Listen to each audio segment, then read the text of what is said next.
Фарзона ҳаст бо шумо дар YouTube канали Lifestyle in Korea. Оё савол ба миён ояд ки чаро Lifestyle in Korea, яъне стили зиндагӣ дар Корея, на ин ки Тоҷикистон? Ман барои шумо мушаххас мефаҳмонам.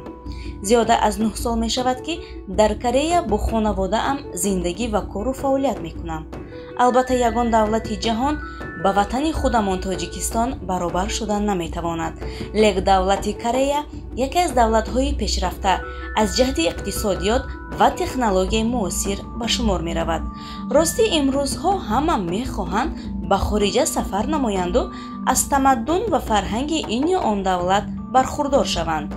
Аммо пеш аз ба ҷои маконе ҳиҷрат кардан бояд аз забон, урфу одат ва маданияти он давлат каме ҳам набошад огоҳӣ дошта бошем.